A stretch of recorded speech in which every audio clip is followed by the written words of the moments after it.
Assalamualaikum warahmatullahi wabarakatuh. Bismillahirrahmanirrahim. Bismillahi ma syaa Allah, la haula wala quwwata illa billahil aliyyil azim. Bismillahilladzi la yadurru ma'a ismihi syai'un fil ardi wala fis samaa' wa huwas samii'ul alim. Alhamdulillahi rabbil alamin. Alhamdulillahilladzi 'allamal Qur'an khalaqal insana 'allamahul bayan. Asyhadu an la ilaha illallah wahdahu la syarika lah, lahul mulku wa lahul hamdu yuhyi wa yumiitu wa huwa 'ala kulli syai'in qadir.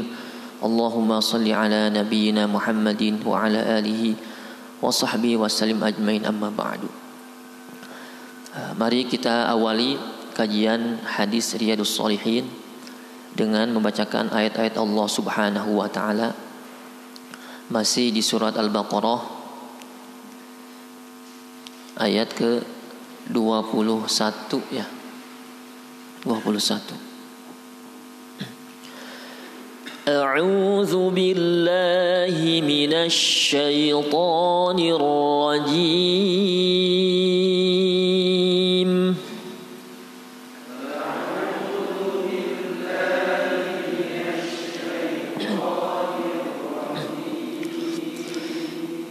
Bismillahirrahmanirrahim.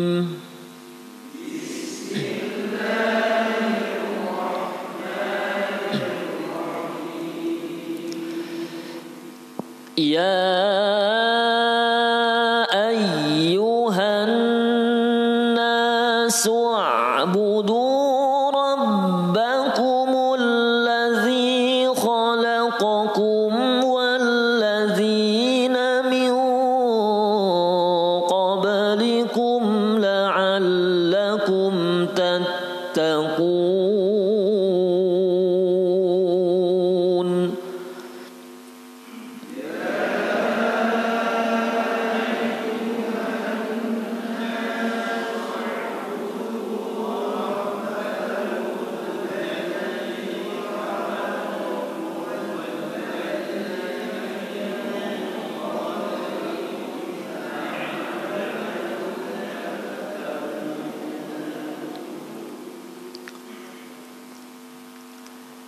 Sedikit saya bahas pada huruf ya, harfun nida dalam contoh ya ayyuhan nasu diantaranya.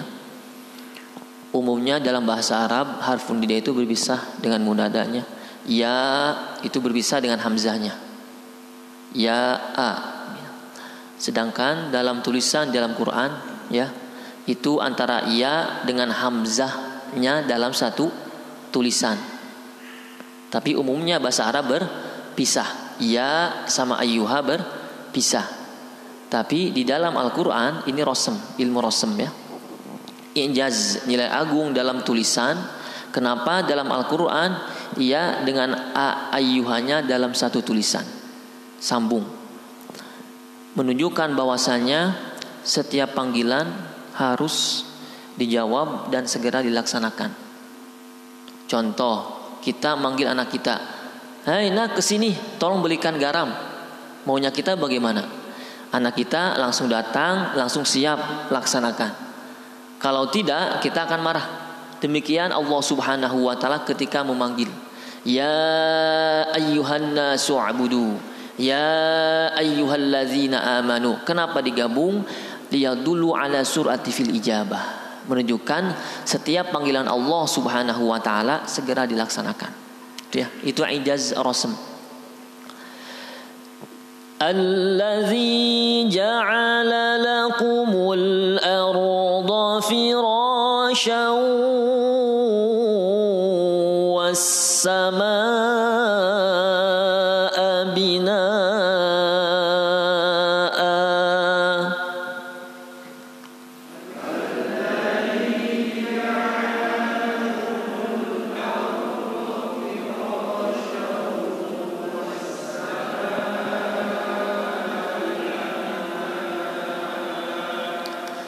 Wa anzala minas samaa'i ma'an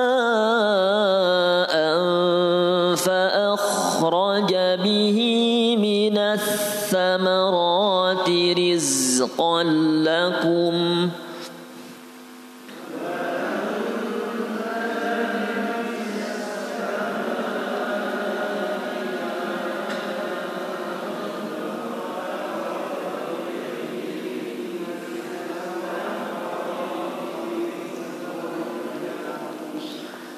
فلا تجعلوا لله أندادا وأنتم تعلمون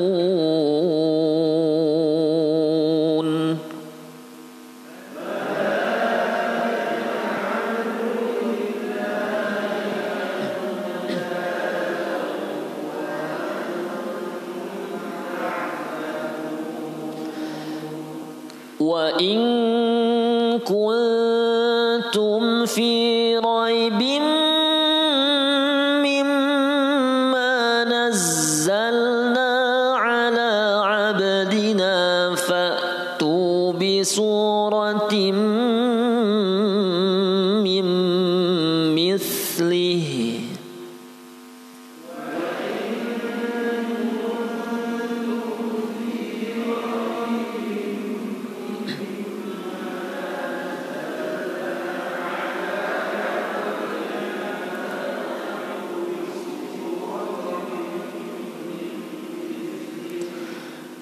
وادعوا شهداءكم من دون الله إن كنتم صادقين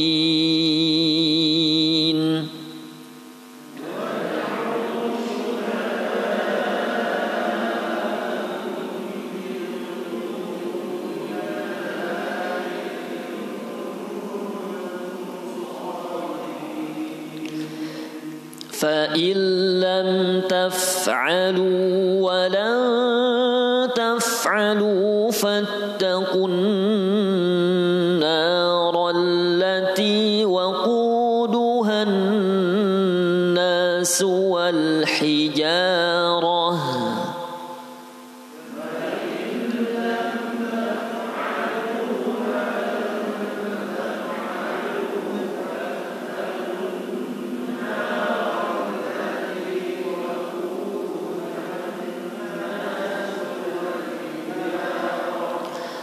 أعدت للكافرين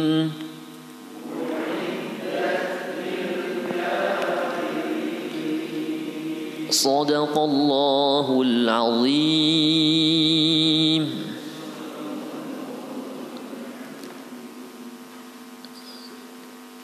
Bismillahirrahmanirrahim. Qala al-muallif rahimahullah wa nafa'ana bi 'ulumihi wa 'ulumi syaikhinaa fid dharain amin. Masuk kepada babut taubah insyaallah. Babut taubati, bab membahas mengenai at-taubah, taubah.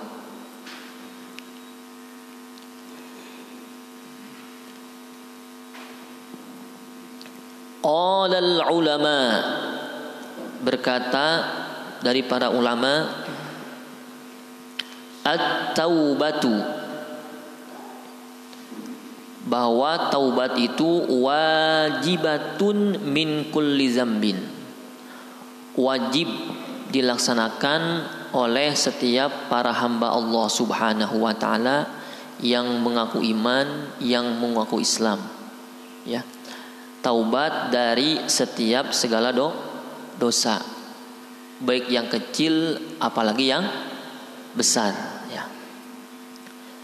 Fa in kanatil ma'siyah bainal 'abdi wa bainallahi ta'ala, itu jika maksiatnya, dosanya antara hamba dan antara Allah Subhanahu wa ta'ala. Jadi taubat itu pada dasarnya berlaku hanya antara hamba dengan Allah Subhanahu wa ta'ala. La tata'allaqu bihaqqin adami, tidak ada hubungannya dengan hubungan antara kita dengan Bani Adam lainnya. Falaha salah satu syurutin. Taubat tersebut ada 3 syarat yang harus dilaksanakan. Jika kita tidak sesuai 3 syarat tersebut dalam taubat, maka taubatnya tidak diterima oleh Allah Subhanahu wa taala. Ahaduhuma atau ahaduha ayyuqli'a 'anil ma'siyati.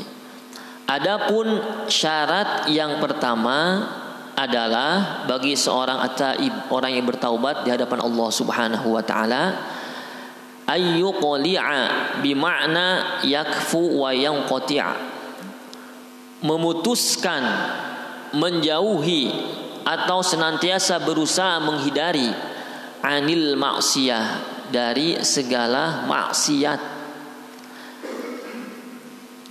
Ketika kita sudah berikrar taubat kepada Allah Subhanahu wa taala, maka syarat bagi seorang yang taubat di hadapan Allah Subhanahu wa taala adalah senantiasa menghindari, berusaha menghindari, menjauhi dari segala maksiat kepada Allah Subhanahu wa taala. Tapi di kita suka ada istilah tobat sambal, istighfar ku istighfar tapi besok gosip lagi, begitu ya. Istighfar tapi besok maksiat lagi. Tapi ini terjadi ketika sahabat Rasulullah Shallallahu Alaihi Wasallam mengadukan kepada sahabat lainnya, yaitu sahabat Umar ibn Khattab. Dia tobat sambal teh tos aya zaman sahabat ge, tapi tak aya istilah sambalna. Jadi ada sahabat mengeluhkan kepada Umar ibn Khattab, saya kemarin maksiat kepada Allah Subhanahu wa taala. Tub ilallah tsumma astaghfir. Bertaubatlah engkau langsung kepada Allah, kemudian istighfar. Siap, sudah. Besoknya balik lagi. Ya Amirul Mukminin, saya kemarin maksiat lagi. Bagaimana saya kemarin sudah taubat? Tub ilallah tsumma astaghfir. Beliau tidak menjawab, si laing mah tobatku tobatna malah maksiat deui. Tidak begitu. Antum itu tobat, tapi kenapa laksanakan lagi? Tapi beliau hanya menjawab, tub ilallah tsumma astaghfir. Taubat lagi, istighfar lagi, minta ampun kepada Allah Subhanahu wa taala. Bahkan hal itu terulang sampai 3 kali. Maksiat lagi, dijawab lagi, tub ilallah tsumma astaghfir. Taubat kepada Allah, minta ampun kepada Allah Subhanahu wa taala. Akhirnya sahabat tersebut penasaran, sampai kapan saya harus bertobat? Saya itu malu kepada Allah Subhanahu wa taala. Saya bertobat, saya sungguh-sungguh, tapi syaitan terus menggodaku sehingga aku melaksanakan maksiat. Khawatir di antara kita, ya termasuk kita, termasuk saya begitu. Ada yang seperti ini, artinya jangan pernahlah. Umar bin Khattab menjawab, terus bertobat kepada Allah Subhanahu wa taala sehingga syaitan merasa jerak, merasa lelah, bahkan mengacuhkan engkau dalam taat di hadapan Allah Subhanahu wa taala. Artinya apa? Umar ibn Khattab tidak memutuskan harapan hamba Allah kepada Tuhannya. Dan itu diajarkan oleh Rasulullah sallallahu alaihi wasallam. Rasul tidak pernah memutuskan harapan seorang hamba kepada Allah Subhanahu wa taala. Dengan berusaha Rasul berusaha memuliakan, berusaha menumbuhkan kekuatan spirit mencintai Allah Subhanahu wa taala. Termasuk Umar ibn Khattab mengajarkan kepada sahabatnya adalah terus bertobat meskipun engkau senantiasa diganggu oleh syaitan, bahkan terjerumus lagi dari maksiat. Meskipun kita lihat dari syarat taubat itu adalah berusaha senantiasa menghindari seorang taib, seorang yang bertaubat, menjauhi dari segala maksiat. Apalagi di zaman sekarang, Pak. Zaman sekarang mohon maaf, kita tidak jauh-jauh maksiat ke mall, mohon maaf, ke tempat maksiat, ke tempat-tempat yang di luar sana. Di kamar, di kunci kamar pun mungkin bisa maksiat. Dengan cara apa? Mungkin mohon maaf dengan melihat HP. Kalau kita tidak bisa mengolah iman kita jadi filter mata kita, telinga kita, lisan kita, tangan kita, kaki kita, mohon maaf, HP yang kita pegang pasti akan menjerumuskan kita kepada senantiasa bermaksiat di hadapan Allah Subhanahu wa taala. Kadang mata kita tidak terasa melihat curhatan orang lain. Semisalkan ya, dari status melihat curhatan orang lain. Curhatan itu nggak gosip, ke bawah panas. Tadinya tidak mau datang si bapak itu, datangi bapak itu. Jadi tambah wah gosipnya. Mohon maaf, itulah maksiat sekarang, zaman sekarang. Artinya apa? Artinya jika kita melihat kondisi Rasulullah Shallallahu Alaihi Wasallam, dalam riwayat hadisnya Rasulullah Shallallahu Alaihi Wasallam tidak kurang dari 70. Tadi bahas dalam hadis ini, dibahas 70 bahkan 100 ya, secara riwayat. Rasulullah Shallallahu Alaihi Wasallam dengan para sahabatnya. Kita di zaman sekarang harusnya idealnya harus lebih dari itu idealnya. Tapi kadang kita mah terbalik. Itu ya. Nah, kita berusaha terus bertaubat di hadapan Allah Subhanahu wa taala. Mudah-mudahan wasilah kita mengkaji bab taubat ini senantiasa berusaha bertaubat di hadapan Allah Subhanahu wa taala. Imam Nawawi melanjutkan pembahasannya, wasani, dan adapun syarat yang kedua, ayyandama ala fi'liha.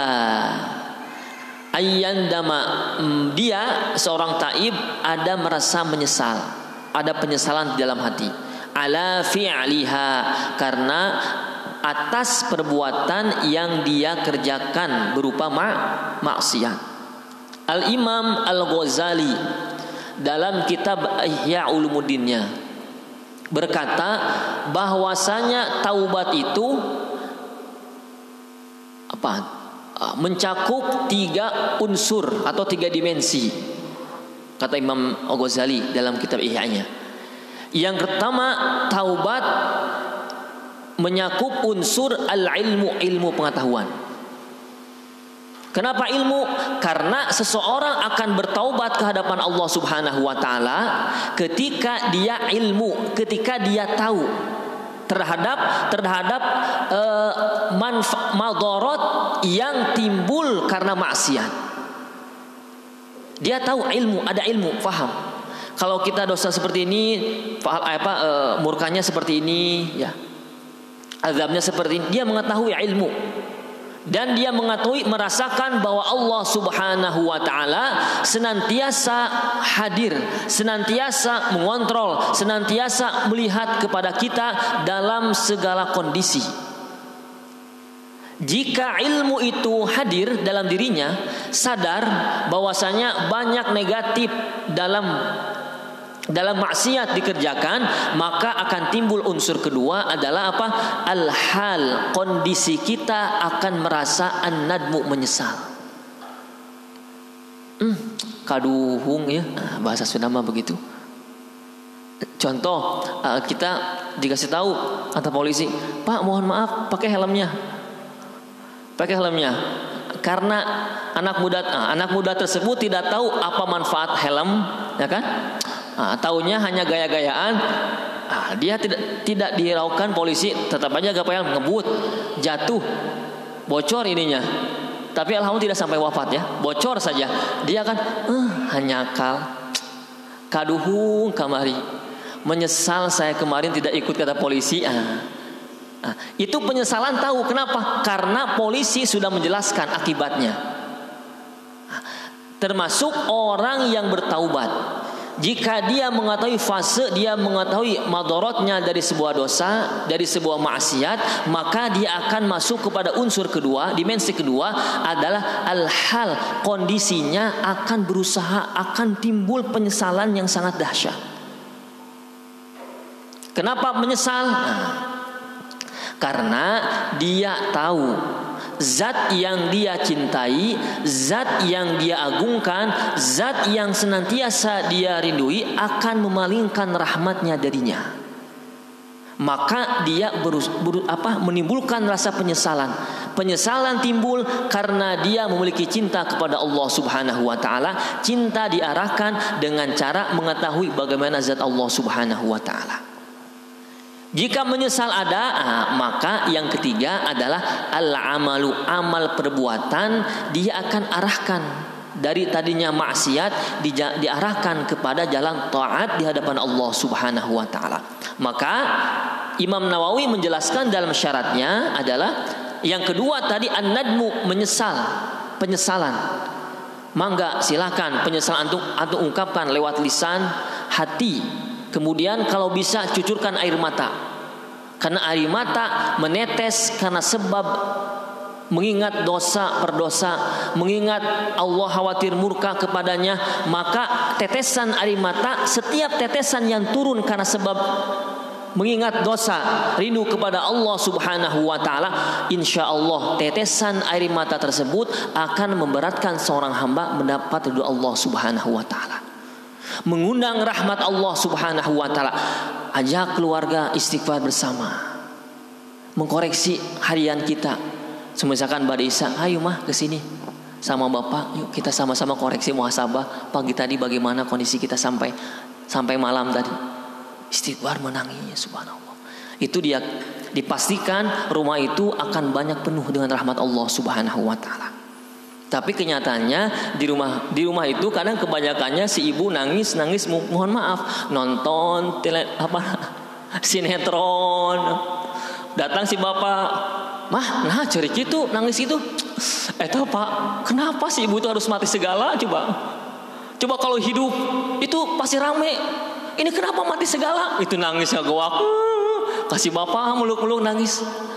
Mohon maaf jika tangisannya karena dunia, mohon maaf, bukan datang rahmat tapi mohon maaf murka Allah bahkan menggelapkan hati.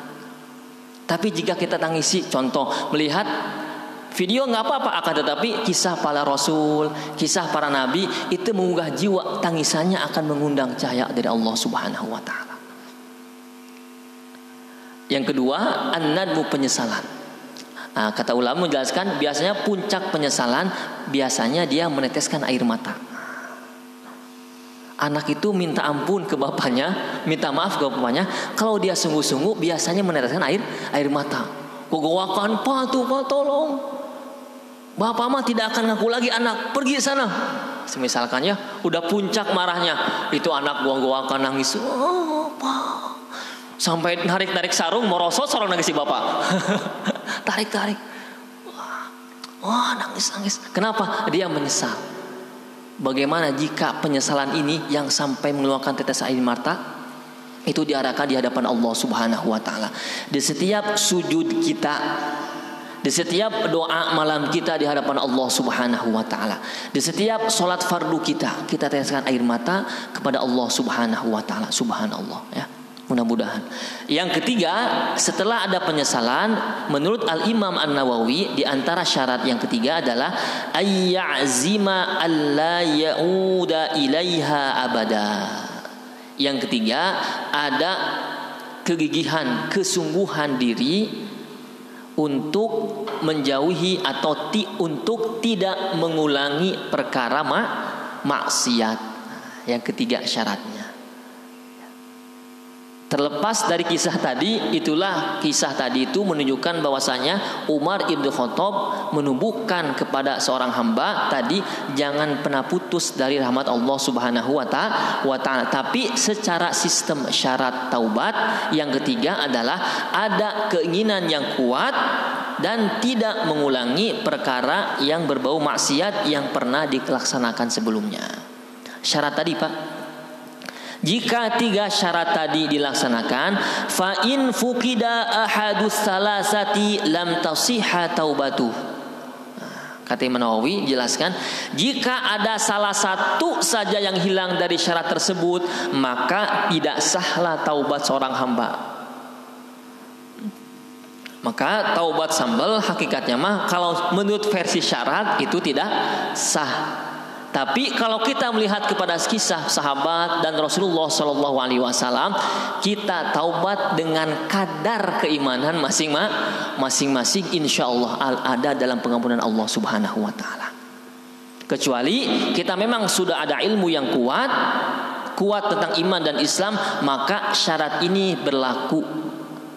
Ya. Kemudian wa in kanat al ma'siyatu tata'allaq bi adami fasyurutuha arba'ah. Dan jika maksiat berbuat dosa itu berhubungan dengan adami, dengan kawan kita, kawan atau saudara atau tetangga makhluk Adam lainnya, fasyurutuha, maka syaratnya ditambah arba'atun, jadi 4. Hadhihi salah satu, yang 3 tadi termasuk, ditambah 1 lagi. Apa? Wa ayyabro'a min haqqi sahibiha. Syarat yang ketiga adalah lepaskan dari salah, maksiat atau dosa kepada kawannya dengan cara apa? Dengan cara memohon maaf. Maka mohon maaf Pak, banyak taubat tidak dibuka oleh Allah Subhanahu wa taala, tidak diterima oleh Allah Subhanahu wa taala, padahal dia sudah pede. Ternyata dosa yang dia lakukan masih ada hubungannya dengan manusia lainnya. Maka kewajiban seorang taubat harus mencari orang tersebut dan memohon maaf.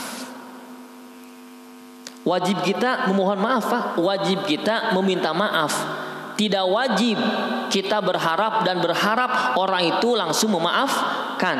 Itu perkara lain. Yang penting kita sudah berusaha memaafkan orang tersebut. Insya Allah, Allah sudah mencatat kita usaha, sudah menghapus dosa kita. Tapi saya udah minta maaf 3 kali, tidak dimaafkan. Tidak ada, dia memalingkan terus wajah dari saya. Bahkan dia bilang, cadu aing mah moal. Wah, bahasa sudah kasar. Cadu aing mah moal ngahampura ka maneh. Bodoh teuing gitu ya. Pokoknya mas saya benar-benar demi 7 lapis langit, disebutkan sumpah-sumpah serapah, tidak akan memaafkan Anda sekalipun. Itu perkara lain Pak. Tujuan kita meminta maaf, biasanya orang yang meminta maaf itu Allah uji dengan apa? Dengan rasa ego yang tinggi. Ada mohon maaf, ada gengsi, mohon maaf. Karena merasa dia yang salah kok. Ngapain saya minta maaf? Itu Allah menguji kondisi iman kita. Dan syaitan pasti jadi tunggangannya. Itu tunggangan setan. Ayolah, udah enggak capek-capek dia nunggu ke kita. Bagaimana kalau kita wafat duluan Pak? Apakah ada yang menjamin Allah mengampuni kita? Maka jangan nunggu orang minta maaf ke kita. Sekalipun memang kita rasa dia salah, dia murka ke kita, bahkan dia acuh ke kita, kita berusaha baik kepada mereka dan minta maaf. Itu taubat. Di antara makna taubat menurut Al-Imam An-Nawawi. Imam Nawawi menjelaskan at-taubat maknanya ar-ruju', kembali kepada fitrah. Fitrah hamba Allah itu taat beribadah kepada Allah Subhanahu wa ta'ala. Wa ma khalaqtul jinna wal insa illa liya'budun. Fitrahnya itu Allah tidak ciptakan kecuali beribadah, sujud kepada Allah Subhanahu wa ta'ala. Dikarenakan Allah menitipkan hawa nafsu dalam setiap insan manusia. Beda daripada malaikat. Malaikat sama diberi akal, tapi Allah tidak titipkan hawa nafsu. Maka malaikat ketika Allah perintahkan beribadah, senantiasa beribadah kepada Allah Subhanahu wa ta'ala. Berbeda dengan manusia. Karena Allah titipkan hawa nafsu, meskipun fitrahnya beribadah, karena ada hawa nafsu jadi tunggangannya syaitan, maka banyak yang bermaksiat kepada Allah Subhanahu wa ta'ala. Maka makna taubat lughatan, secara lughah artinya ar-ruju', kembali kepada Allah Subhanahu wa ta'ala. Maka subhanallah, saya sangat berbahagia, senang sekali ya. Tadinya si Akang itu suka banyak kumpul-kumpulan di mana gitu ya, mohon maaf. Jarang ke masjid, jarang ibadah, jarang berbaur, tapi ketika ada hidayah dari Allah Subhanahu, senang sekali. Eta rujuk, kita melihat kembali dia lagi menuju Allah Subhanahu wa ta'ala. Kita yang sudah taat benar-benar tidak kembali kepada Allah Subhanahu wa ta'ala. Kadang dalam sujudnya tidak kembali ke Allah. Sujudnya sujud, tapi kembali ke mana? Kembali ke pasar, kembali ke toko, kembali kepada kunci yang hilang, kembali kepada uang kenapa kurang 100.000.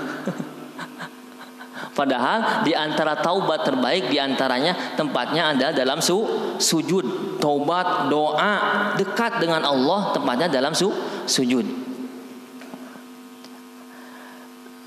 Qala Allah Ta'ala, Al-Imam An-Nawawi mendasari tentang taubat dengan firman Allah Subhanahu wa Ta'ala.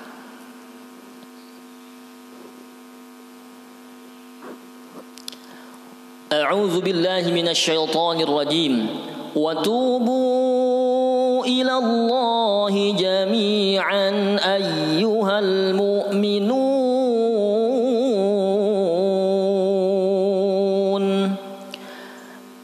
Wa tubu ila Allahi jami'an ayyuhal mu'minun la'allakum tuflihun.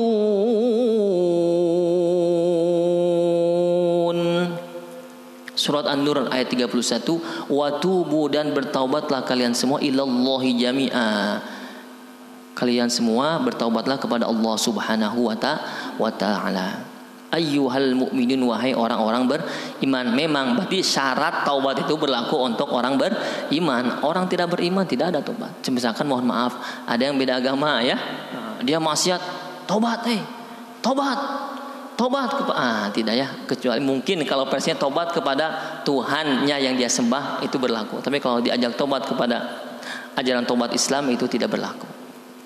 La'allakum tiflihun, agar apa? Agar senantiasa kalian semua mendapatkan kebahagiaan atau keberuntungan dari Allah Subhanahu wa ta'ala. Di antara tuflihun, al-falahu, keberuntungan bagi orang yang bertaubat di hadapan Allah Subhanahu wa ta'ala. Adapun sigoh tobat, ungkapan taubat itu melalui istighfar, meminta pengampunan kepada Allah Subhanahu wa ta'ala. Sigoh istighfar banyak Pak, lebih dari 8 ya. Secara riwayatan, asar dari hadis atau dari Quran. Ya. Tapi yang tertinggi yaitu sayyidul istighfar. Maka usahakan dalam sehari minimal saja kita ungkapkan lisan ini dengan membaca sayyidul istighfar. Allahumma anta rabbi la ilaha illa anta khalaqtani wa ana 'abduk wa ana 'ala, dan sampai ke akhir ya. Sayyidul istighfar paling tinggi. Atau kita ikutilah istighfarnya Nabi Adam alaihissalam. Rabbana ظلمنا أنفسنا وإن لم تغفر لنا وترحمنا لنكونن من الخاسرين. Rabbana lihat ungkapan baiknya seorang Nabi Allah Subhanahu wa ta'ala. Istighfarnya apa? Rabbana dhallamna. Ini termasuk ulama menjelaskan ini syarat Allah diterima taubat itu dengan dhallamna, merasakan bahwasanya maksiat, zalim itu yang dikerjakan karena sebab kelalaian kita. Jangan dikembalikan kepada takdir Allah, meskipun semuanya takdir Allah. Rabbana dhallamna, ya Tuhan kami, sungguh kami telah zalim kepada diri kami. Jadi maksiat hakikatnya bukan zalim ke Allah, hakikatnya adalah zalim kepada diri kita semua. Kenapa? Karena banyak hal-hal yang akan menghancurkan diri kita karena maksiat. Rabbana, riwayat dalam sirah, beliau bermunajat kepada Allah dengan doa tersebut sampai 40 tahun lamanya Pak. Kurang lebih sampai 40 tahun. Berapa lama kita mengucapkan istighfar kepada Allah Subhanahu wa ta'ala dan langsung berharap ingin diijabah. Satu kali istighfar diijabah, berharap bagus. Tapi kalau sampai kita melalaikan karena saya mah yakin istighfar saya makbul langsung sekali, biasanya keharapna mau istighfar deui.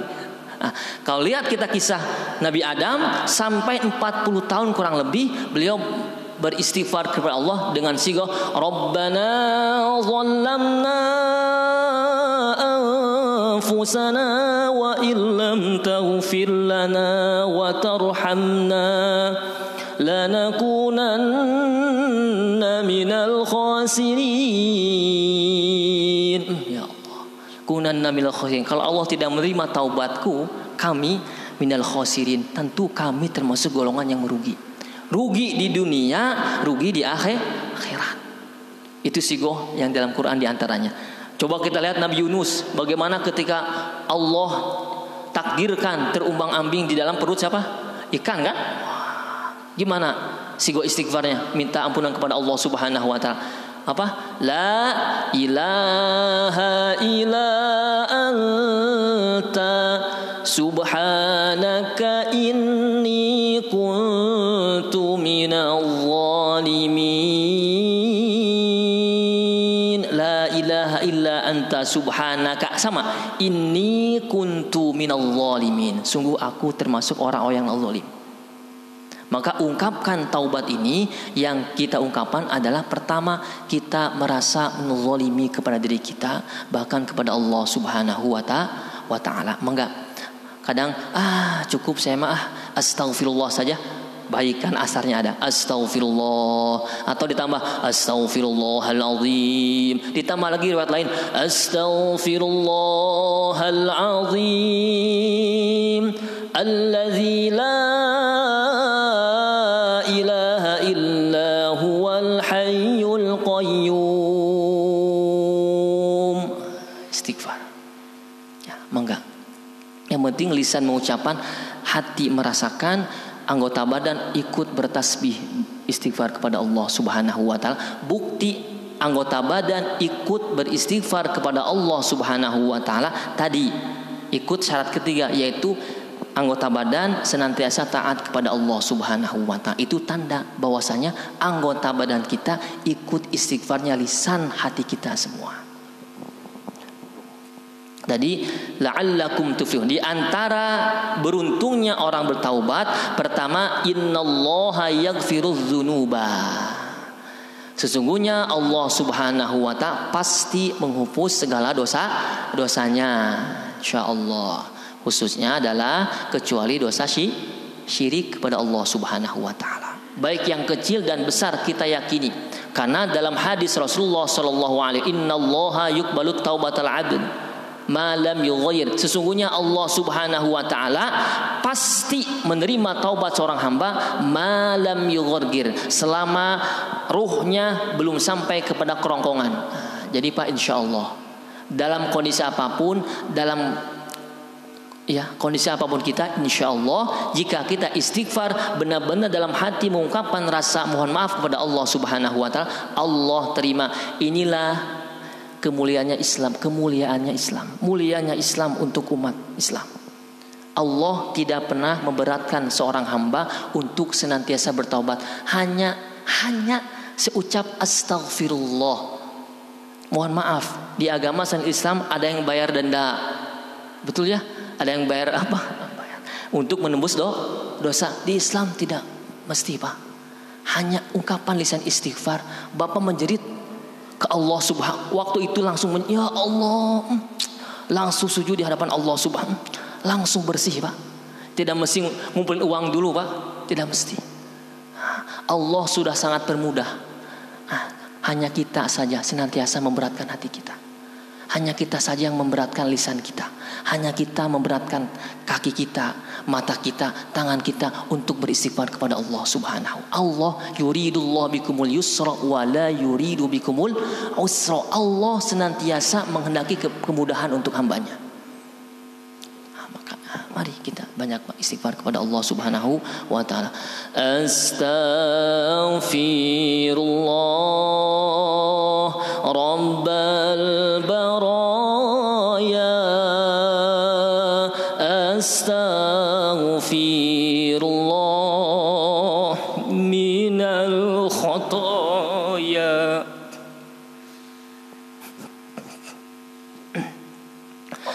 astaghfirullah rabbal baraya, astaghfirullah minal khotoya, astaghfirullah rabbal baraya, astaghfirullah minal khotoya. Semoga Allah Subhanahu wa taala menerima ungkapan istighfar kita kepada Allah Subhanahu wa taala, sehingga kita pulang dari mas ini bersih, jadi orang yang sangat dicintai oleh Allah Subhanahu wa taala. alam, mungkin langkah kita ke depan bisa saja Allah mencabut nyawa kita. Insya Allah Allah menjadikan kita ahli surganya Allah Subhanahu wa ta'ala. Karena pintu surga didapat hanya untuk orang yang senantiasa bertobat kepada Allah Subhanahu wa ta'ala. Ini kumat Pak istighfar Pak. Jika kita benar hayati dengan resapan hati ya. Wa qala Allah Ta'ala, kemudian Allah berfirman, istaghfiru rabbakum summa tubu ilaihi. Beristighfarlah. Ini sigoh menunjukkan bahwasanya kita taubat dengan sigoh istighfar. Dalilnya istighfarnya kan beda-beda ungkapan berbeda-beda ya. Banyak mah enggak. Saya tegaskan yang terbaik yang sebagai adalah sebut sayyidul istighfar tadi. Allahumma anta rabbi la ilaha illa anta sampai akhir ya. Kalau tidak tahu dicek insyaallah di Google banyak sayyidul istighfar. Jangan sampai kita hanya di Google hanya perkara-perkara yang berbau dunia saja. Banyakkan dengan perkara akhirat. Langsung jangan ditunda. Sayyidul istighfar, klik, keluar, simpan, malam langsung menjerit di hadapan Allah Subhanahu. Jangan ditunda. Kadang kita ditunda, syaitan terus menghalangi kita. Mumpung spirit iman kita masih kuat sekarang, langsung cari save malam atau langsung tanpa sholat duha. Kapan istighfar kepada Allah Subhanahu wa ta'ala? Karena tidak ada batasan dalam istighfar. Selama kita ada nafas, selama kita ada umur, senantiasa ungkapan pengampunan minta Allah Subhanahu wa ta'ala ya. Wa qala Allah Ta'ala, ya ayyuhallazina amanu. Subhanallah. Allah memanggil orang yang bertaubat dengan panggilan amanu. Allah tidak memanggil ya ayyuhan nasu.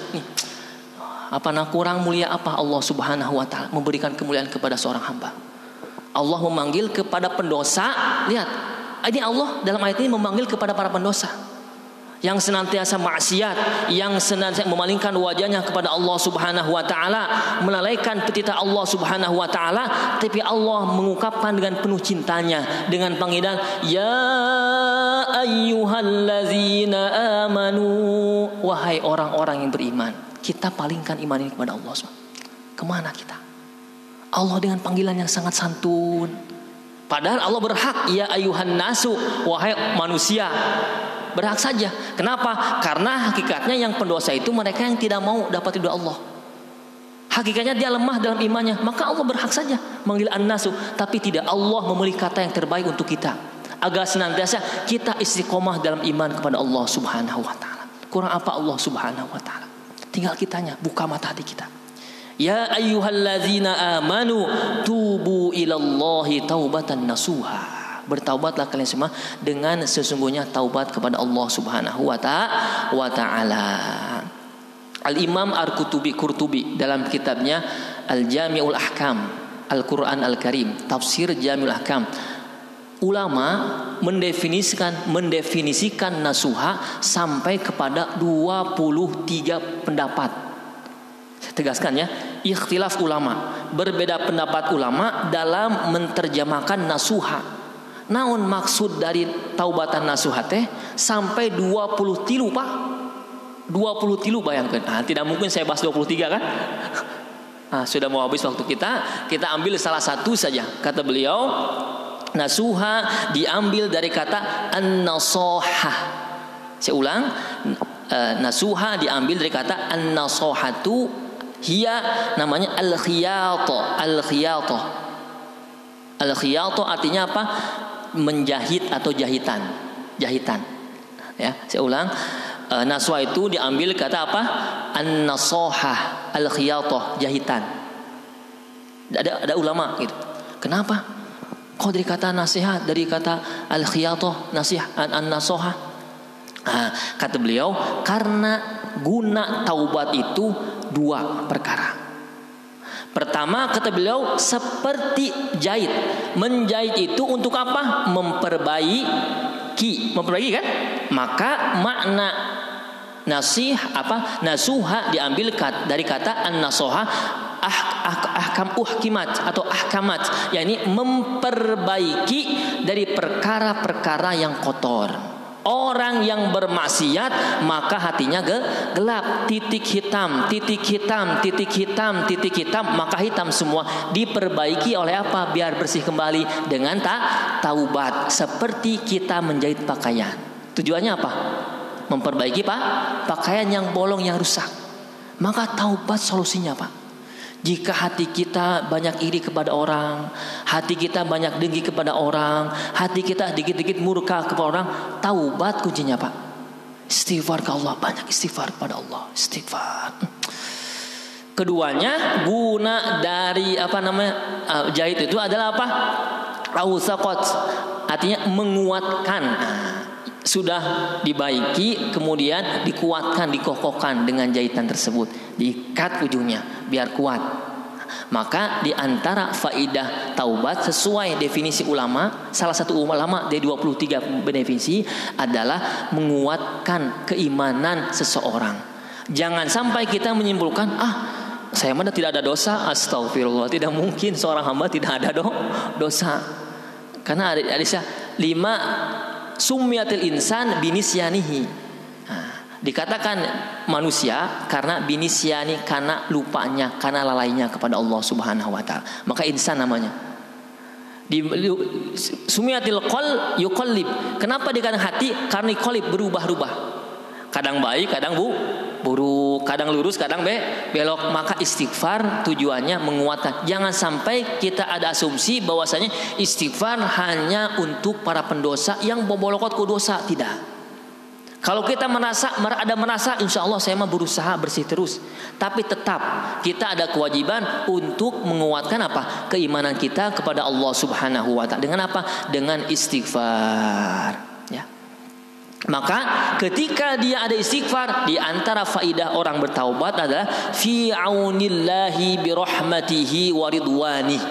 Orang yang senantiasa bertaubat, istighfar kepada Allah Subhanahu wa taala, maka ada faidah kedua apa? Fi aunillah, ada dalam lindungan Allah Subhanahu wa taala. Dari mulai dia bangun sampai dia tidur, dari mulai dia tidur sampai bangun, bahkan sampai wafat.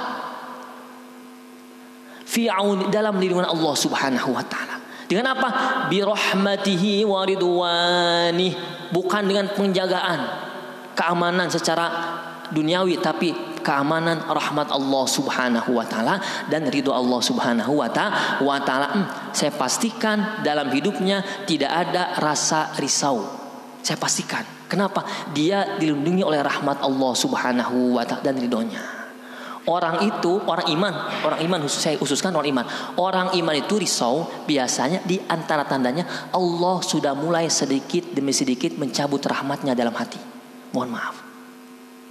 Risau, ku dunia risau, ku jabatan risau, mohon maaf, ku kedudukan risau, ku pujian risau. Tanda Allah Subhanahu wa taala sudah mencamput aun rahmatihi, pelindung rahmatnya dalam hatinya. Dengan apa caranya? Biar dilindung terus. Istighfar, taubat kepada Allah Subhanahu wa taala. Yang selanjutnya ada yubarikallahu, Allah senantiasa memberkahi dia fi jami ahwalihi wa hayatihi. Allah akan senantiasa memberkahi orang yang istiqomah bertaubat, mendekati diri kepada Allah Subhanahu wa taala, mengakui segala kesalahan. Dengan apa? Dengan cara Allah memberkahi dia di segala kondisi, Pak. Ketika kita berniaga, ketika kita berbisnis, ketika kita bekerja, akan Allah lipat gandakan keberkahan di dalamnya. Karena kita senantiasa bertaubat kepada Allah Subhanahu wa taala. Maka minimal dalam seminggu taubat itu 1 kali lah dalam sholat taubat, sunat taubat ya, minimal. Eta pang pelit-pelitna jalma iman cenah mah. Pang pelitna jalma iman teh taubat seminggu 1 kali sholat taubat. Sunat taubat. Apalagi tambah dengan sholat sunat tasbih, subhanallah. Minimal tuh di malam Jumat ya, minimal di Saidul Ayyam. Sok ngadu ka Allah Subhanahu wa taala. Dijeritan tadi kamar, beli isin di masjid, ngajerit di kamar. Tapi jerit sanesieun ku cucunguk misalkannya. Anu sieun cucunguk di dia. Sieun beuritan tapi ngajerit, tapi takut kepada Allah Subhanahu wa taala, khawatir memalingkan ridho dan rahmatnya kepada kita. Yang selanjutnya Allah Subhanahu wa taala yu'tiyallahu tsawaban 'aziman. Allah akan senantiasa memberikan pahala yang berlipat ganda kepada seorang bertaubat. Ya. Semuanya itu pasti ada dosa ya. Maka yang terbaik kata Rasulullah Shallallahu Alaihi Wasallam, seorang pendosa adalah tawabin, orang yang senantiasa bertaubat di hadapan Allah Subhanahu wa Ta'ala. Tadi ulama menjelaskan nasiha adalahnya diantaranya ya, tarifnya banyak, adalah seperti menjahit al-khiyatah. Satu, memperbaiki. Kedua, menguat. Muatan itu nama menasuha. Artinya apa? Taubatan nasuha. Benar-benarlah dalam bertaubat dengan nasuha, taubat nasuha. Artinya apa? Jadikan taubat itu untuk memperbaiki kesalahan jadi baik dan menguatkan keimanan kepada Allah Subhanahu wa Ta'ala. Mudah-mudahan ada manfaatnya Pak ya.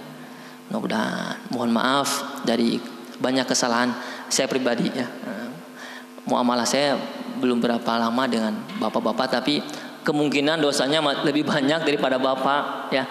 Mohon maaf, khawatir saya tidak banyak panjang umur kan. Mohon maaf. Mudah-mudahan kita saling termasuk orang yang mudah saling memaafkan. Kita semisal yang pekan kemarin kita tutup dengan Qur'annya sudah, hadisnya sudah, ditutup dengan sholat biar maksimal ibadahnya. Sallallahu ala Muhammad, sallallahu alaihi wasallam, sallallahu ala Muhammad, sallallahu alaihi wasallam, sallallahu ala Muhammad, sallallahu alaihi wasallam, sallallahu ala Muhammad, sallallahu alaihi wasallam.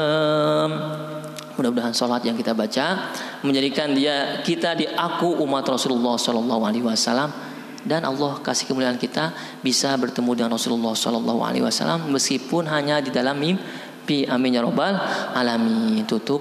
Subhanakallahumma wa bihamdika asyhadu an la ilaha illa anta astaghfiruka wa atubu ilaik. Jazakumullahu khairan katsira wa faqallahu lakum wa lana. Assalamu alaikum warahmatullahi wabarakatuh.